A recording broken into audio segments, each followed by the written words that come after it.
The video you're about to watch surrounds a case that went cold for a very long time, and it predates stories like those of Elisa Izquierdo, Shayna Bryan, and Angelica Castillo, who many might know as New York City's Baby Hope. Of course, it's always hard to revisit these stories, but I find that it's absolutely necessary to tell them, not only to shine light on what these poor children went through, but to show that even when the world is full of darkness and tragedy, there are good people out here, those who genuinely care about the well-being of children. Those people will forever have my respect. With that being said, today's video is going to contain a lot of details that'll be extremely difficult to make it through, and they revolve around the last moments of a child.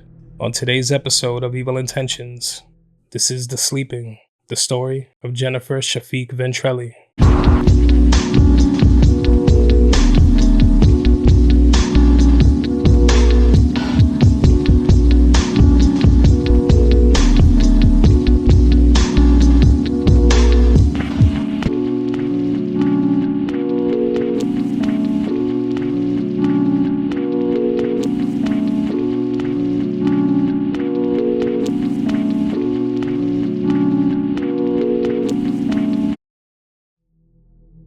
Jennifer Shafiq Ventrelli was born on November 9th of 1986 and resided in Long Island and Queens, New York. She was born to a woman named Khairul Abdul, sometimes pronounced Carol, and a man named Parmjit Singh. She was born at a hospital in Mineola, Long Island, about 20 minutes away from Hollis, Queens, where she would spend part of her life later on. Abdul was said to hail from Fiji, while Singh was from India. Abdul and the rest of her family would eventually move to Canada, and she would marry Singh later. They would make their way to the States soon after. According to people who knew the couple, she was dependent on Singh and they had a very troubled relationship. This would make for a very hard life for their child. Just 1 month after being brought into this world, Jennifer was already being put into foster care. The couple lost custody of her in May of 1990 after they left her in a locked car while they went and took their time shopping late at night. Authorities were contacted and the Nassau County Department of Social Services got involved, removing the child from their care soon after. Jennifer's life was already off to an alarming start, with these so-called parents already showing strong signs of neglect. After they lost custody, baby Jennifer was placed in the care of a woman named Lucille Ventrelli of Long Island, a loving, devoted mother who, along with her husband, fostered many children before and after Jennifer. But something about this child stood out, and the family would find themselves instantly attached to her. As soon as she was placed in the care of this family, all those signs of neglect were long gone. According to reports, Lucille was fostering 3 other young children at the time, in addition to little Jennifer, and also had children of her own, always providing a safe, loving home for these kids to thrive in. Life here was the complete opposite of what it was with Abdul and Singh. While they had displayed their bad parenting very quickly, that wasn't the case in this home. The children received nothing but love and attention, never any sort of neglect. Exactly what baby Jennifer needed. She was described as an adorable, happy child, always playful and always friendly, with a big smile on her face. She had an infectious laugh, a giggle that the other kids couldn't help but adore. She was described by Lucille as a doll, and her smile always lit up the room. Jennifer would refer to Lucille as grandma, which she didn't mind one bit. She would also say her first words and take her first steps while under this family's care, growing into a curious and vibrant child who loved them just as much as they loved her. When Jennifer was about 2 years old, Ventrelli and the rest of the family would move to a small farm in the town of Aquabag, Long Island. The family loved it, especially the children. Jennifer would often spend her time on the farm grounds, picking string beans to feed the animals. She could often be seen running around the property with her younger foster brothers, pretending to ride the tractors. If she wasn't doing that, she was running throughout the home singing and dancing because she loved her music. One of her favorite meals included pasta, which she would refer to as Ronies. She was the happiest child, and she was exactly where she needed to be, thriving, living a carefree life, and constantly being shown love. Lucille and the rest of the family would end up caring for Jennifer until she was 3.5 years old, and by then, there was no question, she was a part of this family. Lucille wanted very much to adopt Jennifer and make it official, but in May of 1990, the family would receive heartbreaking news. Jennifer was going back to live with her so-called parents, and this is when all the horror truly began. The news was bittersweet. They had been through this before and understood the conditions of fostering children, but still, It's hard to let go when you've raised a child since pretty much their birth. It's also hard letting go of a child and not knowing if they'll be safe. Abdul had been allowed monthly and eventually weekly visits over the years, allowing her to maintain a relationship with Jennifer. But the family noticed that most of the time, the child was ignored during those visits. Abdul would instead often show affection to her other children that she sometimes brought along with her. But not once did she ever show that affection with Jennifer. It did not go unnoticed. Still, there wasn't much that could be done. The family had no choice but to let her go. In the months after Jennifer was removed from Lucille's care, it was hard. They missed her more than anything. In October of 1990, Abdul and Singh would bring Jennifer back to Lucille's home for a visit, and something just wasn't right. Lucille noticed that the child seemed to be putting her arm on the table and looking up at her, as if trying to tell her something. When she checked the child's arm, there was a hard bump and a deep bruise. Immediately, Lucille expressed that she thought Jennifer's arm was broken and she wanted to take her to the hospital. Abdul and Singh objected to this idea, saying that they had already taken her to the hospital and they were told that everything was fine. When it came time to leave, Jennifer latched onto Lucille's leg and started to cry. It was clear that she didn't want to go anywhere. Lucille picked her up, gave her a hug and a kiss on the cheek, and handed her up to Abdul so she could get her into the car. She watched them as they drove off, going back inside the home only to burst into tears. "There's something wrong," she told her husband as tears streamed down her face. She called Nassau County Child Services right away, letting them know that Jennifer needed to be checked because she might be seriously injured. She never heard anything back from them. The next time this family would hear anything regarding little Jennifer would be January of 1991. It was then that Lucille received a totally random late-night phone call from Abdul. She called Lucille to let her know that she was going to be leaving New York to get away from Singh because they had a volatile relationship, but this was something Lucille wasn't aware of when she had given Jennifer back. Abdul stated that she was going to be moving to California with the children and that Jennifer was doing well. Of course, Lucille asked to speak to her, but she was told that the child was sleeping. She wished Abdul well and let her know to stay in contact because Jennifer was so important to her and the family. They just wanted to know how she was doing, but no more phone calls ever came in. Every single night after Jennifer was removed from their care, Lucille kept her in her prayers. It was no different after they moved away. The adorable child the family loved from day one was always on their minds. Unfortunately, they would never hear from her again.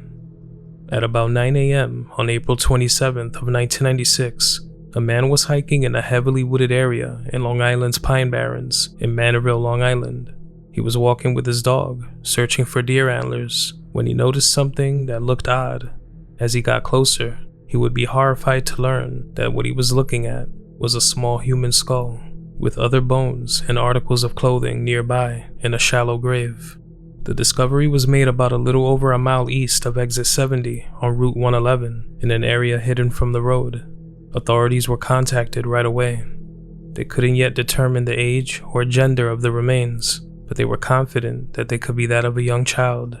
This idea was further strengthened when they examined and cleaned the clothing that was found at the scene.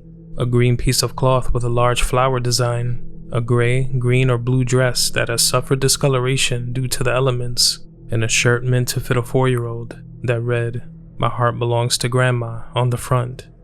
On April 30th of 1996, information was released to the media as authorities sought the public's help, urging them to call the Suffolk County Homicide Squad with any information. By May 2nd of 1996, a coroner's report concluded that the remains were of a small girl, a child that had likely been buried there for at least a year, but could have been there for much longer. Without a name and no other information, an investigation was nearly impossible. All they could hope for is that someone would reach out to them after seeing these articles and reports on the evening news, hoping that someone recognized the clothing, but nothing ever came in. Authorities also looked into missing children's cases in the surrounding area to see if any reports matched these remains. There was no connection. They had absolutely nothing else to go on. The case of the child's remains found in the Pine Barrens quickly went cold, leading authorities to feel like this case might never get solved. But that would all change in May of 2005, almost a decade later. A 911 call is made regarding a domestic disturbance at a home in Sacramento, California. A woman calls authorities claiming that she is being beaten by her husband. Authorities visit the location and arrest the man, bringing him to a local precinct for questioning. He denies doing anything to his wife, and he's highly upset. Out of nowhere, he discloses horrifying information, details that would implicate his wife in a sickening crime. He told police that 15 years before this, his wife had brutally beaten their daughter, and it was so bad that she drew her last breath right on the floor of their Hollis, Queens home. The man disclosing this information was Parmjit Singh, and the woman he was implicating was, of course, Khairul Abdul. The couple was now separated, but they lived not far from one another in Sacramento. They still saw each other occasionally, often leading to intense domestic disturbances. Very much thrown off by this information, Sacramento police contacted authorities in New York and discovered that they had the remains of a child that lined up with the timeline Singh provided. It would take 10 long months of DNA testing and investigating, where police were able to conduct interviews with other family members and collect Jennifer's birth certificate. But the mystery was finally solved. On March 20th of 2006, it would be confirmed that the skeletal remains found in the Pine Barrens way back in 1996 were that of 4-year-old Jennifer Shafiq. Singh would reveal that as soon as Jennifer was taken out of Lucille's home in May of 1990, she endured nothing but abuse and torture at the hands of her so-called mother. She was slapped, punched, and slammed into walls and the floor pretty much every single day. Her small body was tossed across rooms, resulting in broken bones all over her tiny frame. Abdul would take large metal spoons and heat them up over the flame of the stove, using them to beat her and burn her skin all over. Singh watched it all and did nothing to stop it, and it was believed that he likely took part in the beatings and the torture. Authorities would learn that in December of 1990, little Jennifer had an accident and urinated on herself. This would throw Abdul into a violent rage. She began to beat her mercilessly before smashing her head into the concrete floor of their home, resulting in a broken skull. Jennifer then slipped into a seizure. A coroner's report was able to confirm that in addition to her head injuries, both of her arms were broken. She also had a broken leg and other broken bones throughout her body. The full extent of her injuries couldn't be determined.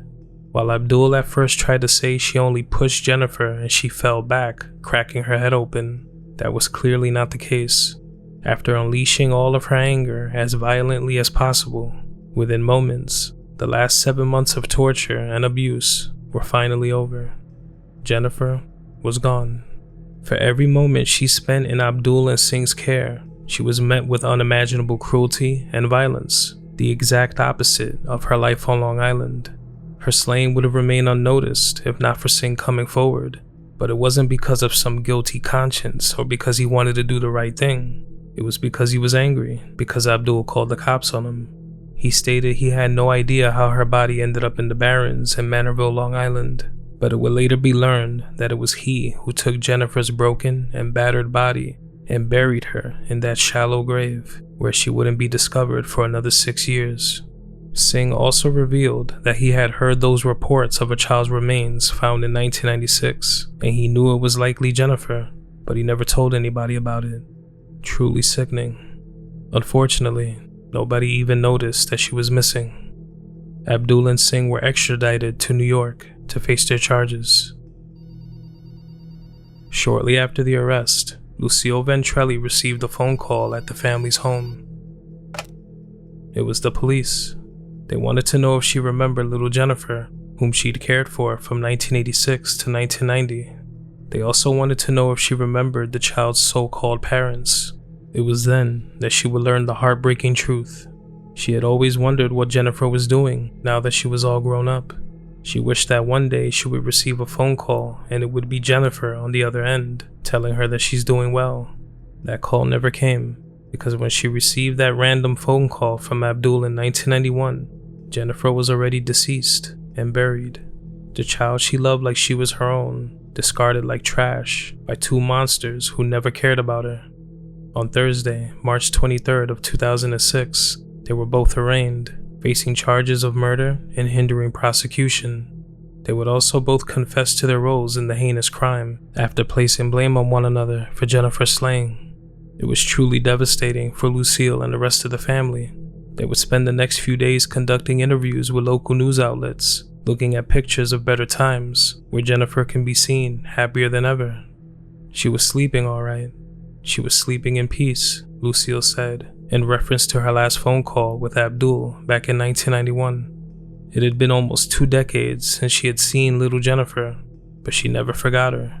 She kept all her pictures and cherished all those memories. She was also able to confirm that the sheriff found near Jennifer's remains in 1996 was a gift from her.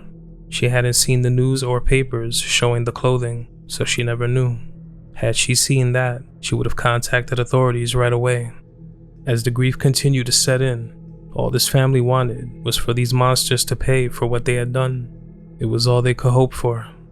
On October 2nd of 2007, a trial was underway for Khairul Abdul, and more information regarding her and Singh's turbulent relationship was now out on the open. Abdul had a criminal record going back years that included credit card fraud, which she said she did in order to buy clothes and food for her children. Her arrests were for nonviolent offenses. Singh also had a history of arrests, including charges for driving under the influence and assault and battery. In May of 1988, Abdul, under the alias of Khairul Shafiq, the last name given to her daughter, would stage a kidnapping and ransom because she thought Singh had won $10 million from Publishers Clearinghouse. She wanted half of the money and figured this would secure it, a plan that failed. She was arrested for grand larceny for that. All through the 90s, the couple would have many run-ins with authorities and be in and out of court for everything ranging from disorderly conduct, fraud, forgery, domestic disputes, and endangering the welfare of their children. It was revealed that in September of 1990, just 3 months before Jennifer was savagely slain, a pending Nassau County Social Services case was transferred to New York City's Administration of Child Services, but they couldn't find any record of Jennifer's case, almost like nothing was ever reported at all. For every single year that Abdul spent free after brutalizing her own child, she kept her and Singh's dark secret, completely denying her daughter's existence. It was stated that in some strange and twisted way, she was jealous of her own daughter, and it was evident given her treatment of her. Lucille would testify in court, providing information about visitations and what she witnessed when it came to how Jennifer was treated. The jury was given many heartbreaking details of what the child experienced and what her final moments were like. Abdul's attorney stated that her client was not guilty of the slaying, and she herself was a victim of Singh's abuse, but the jury wasn't buying it. On November 14th of 2007, she was found guilty of brutalizing her 4-year-old daughter, Jennifer Shafiq. On December 13th of 2007, she was sentenced to a maximum of 25 years to life in prison. Lucille Ventrelli had the following to say after the sentencing. Last month, on what would have been her 21st birthday, we laid flowers on her so-called gravesite. She never had the chance to fall in love, get married, or have children of her own. Her life was brutally ended after months of abuse and torture by the woman who gave birth to her. Heartbreaking words from a woman who was more of a mother to Jennifer than Abdul could ever pretend to be. Singh would have a separate trial that started shortly after Abdul's. He tried changing his story since being arrested, stating that he wasn't sure who took little Jennifer's life. He was now facing downgraded charges of second-degree manslaughter and hindering prosecution. A lot of the same details already disclosed in Abdul's trial would be brought up here. Due to him being the one that disclosed the information about the slaying, he struck a deal. On Wednesday, January 15th of 2008, he was sentenced to 2 1/3 to 7 years for his role in Jennifer's slaying, and he was not happy with it. In anger, he would start yelling at the judge, telling him that he wanted to withdraw his plea and that he loved his children. He was angry, as if he wasn't already getting a slap on the wrist for his sickening crime. Whether he wanted to admit it or not, it was he who took his daughter's body and buried her in a shallow grave like she was trash, and like a true coward, he didn't want to face the consequences. With these sentences now carried out, it started to feel like at least some form of justice was served. but that would be very short-lived. In August of 2010, an appeals court judge tossed Abdul's conviction, granting her a new trial. Court documents show that a previous judge working her case misled the jury during deliberations. He failed to let the jurors know that Abdul could only be convicted of taking Jennifer's life when she brutalized her, not for everything that occurred after she was already deceased. This would lead to a new trial and her being found guilty yet again.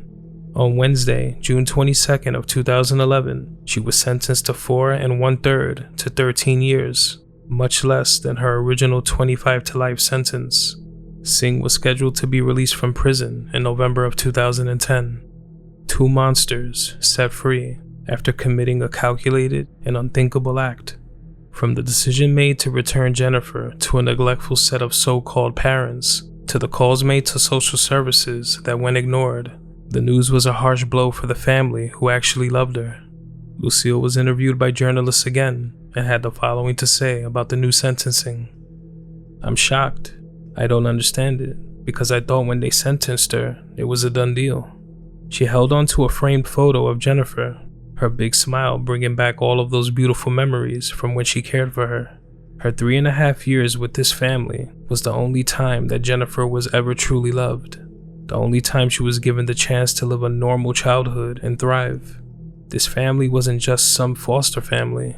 They were the only family she ever knew, and the love they had for her never faded. Sadly, in May of 2016, Lucille Ventrelli passed away, survived by her loving husband and her kids. In her lifetime, Lucille fostered over 200 children, caring for each of them with a kind and loving heart. May she always rest in peace. Today, a headstone for little Jennifer says the following: Jennifer Shafiq Ventrelli, our little angel, forever in our hearts. The family staying true to their word that she was a part of their family, loved unconditionally, in life and after. She should still be here today, but that opportunity was ripped away from her with brutal force by two monsters who had no business caring for her and who singled her out every chance they could. Regardless, her true family will always remember the better times, and they'll never let her memory fade. If alive today, Jennifer would be 38 years old. Rest in peace, Jennifer Shafiq Ventrelli. You aren't forgotten.